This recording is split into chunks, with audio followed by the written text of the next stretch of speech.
Ever since the early 1990s, multiple generations of children have grown up watching Nicktoons on Nickelodeon. Whether it was the adventures on Rugrats, quirky stories on Hey Arnold, modern-day chaos in the Loud House, or an endless selection of SpongeBob, it just doesn't feel like a true childhood without Nicktoons. While many people attribute the rise of Nicktoons with Rugrats, Doug, and Ren and Stimpy, this is not the whole story. After years of original live-action programming and reruns, the landscape of Nick changed with a holiday special that would ignite creative flows and lead to some of the greatest cartoons ever made.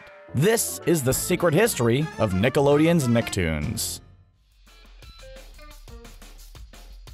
Can you imagine watching Nickelodeon without having Nicktoons on the schedule at all? In today's television world, Nicktoons are so prevalent they take over the regular schedule and even have their own Nicktoon network. Not to mention all of the classics we can enjoy on late-night programming like the Splat Network. When Nickelodeon first premiered in 1977, it was a far cry from what it would transform into during the 90s and today. Through the late 70s and for most of the 80s, Nick featured a crazy mix of shows all acquired by other companies, and most of them live action.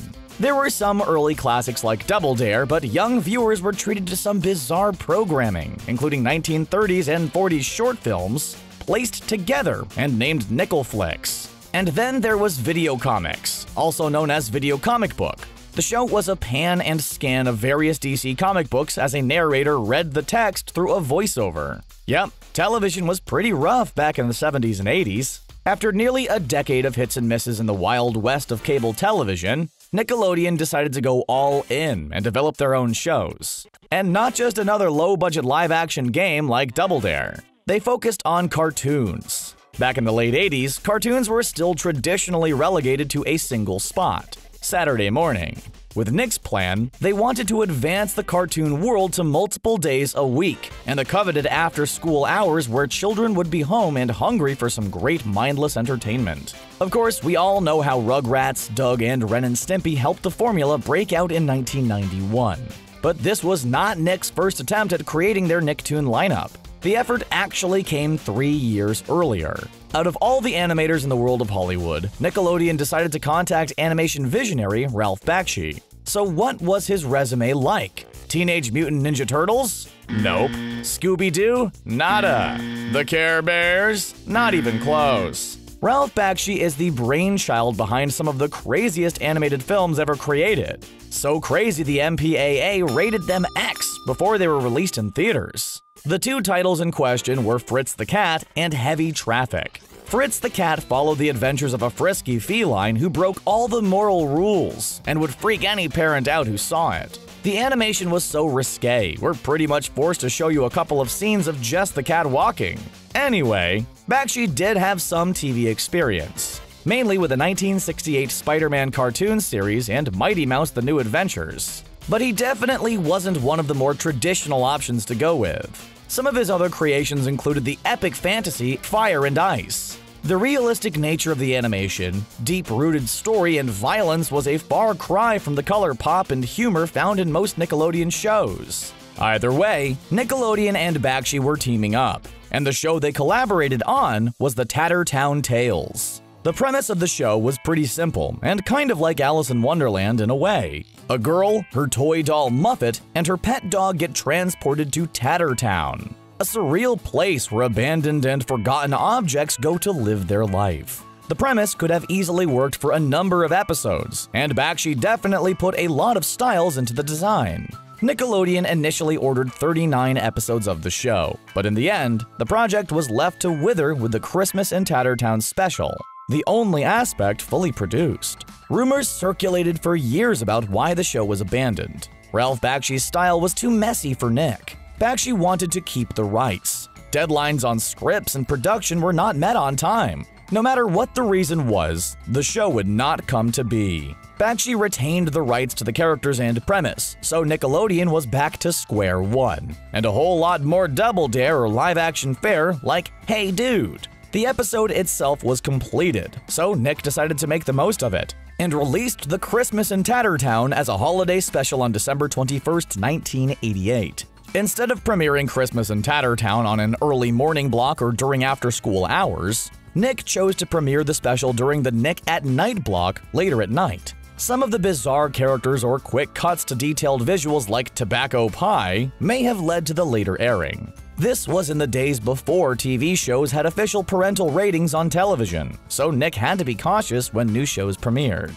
Similar to A Nightmare Before Christmas, the characters in the town have no clue what Christmas actually is, and it's up to the character of Debbie to introduce the concept and attempt to teach the true meaning of Christmas to the Tattertown residents. The special was good enough to warrant annual airings all the way up until 1992, when it would be mixed in with holiday specials of other Nicktoons like Rugrats and Doug. Bakshi never worked with Nickelodeon again, but the creation of the television special wasn't a complete failure. There was actually a lot of influence on the Nicktoons themselves. Bakshi's unique style helped influence future cartoons like Ren and Stimpy and Rocko's Modern Life. One of his signature styles involved cutaway gags to really detailed close-ups of characters and objects. Sound familiar? Well, it's a common gag used in both Ren and Stimpy and SpongeBob SquarePants. The trend is commonly referred to as the gross-up close-up. One of the perfect examples comes from the SpongeBob SquarePants episode, Nasty Patty,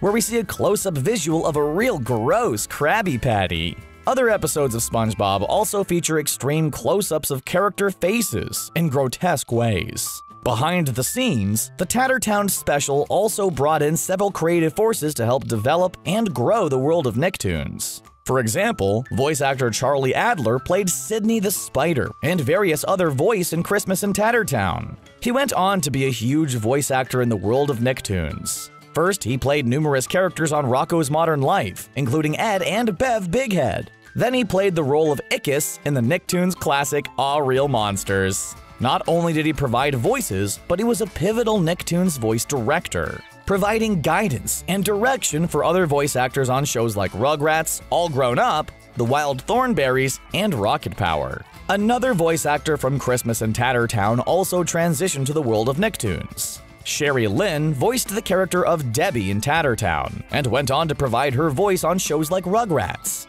And while Christmas in Tattertown wasn't the triumphant Nicktoons start the network was hoping for, one element of the special did help further the transition to the true world of Nicktoons: the focus on holidays. After tackling the world of Christmas, Nickelodeon took less than a year to try and capture the children's attention on another holiday: Thanksgiving. Instead of reaching out to a famed animator like Ralph Bakshi, the company kept things completely in-house. Almost going against everything he created with Tattertown, Nick set out to make a Thanksgiving special using modern animation, but having the style, message, and writing similar to the classic cartoons from the 30s and 40s. The result was some of the true roots of Nicktoons, and known as Nickelodeon's Thanksgiving Fest. Giving a little something to everyone, the show featured a mix of animated shorts, small animated skits, and a couple of longer stories, all with a Thanksgiving theme in mind. The content was perfect for children, and they ate up some of this new and exciting animation.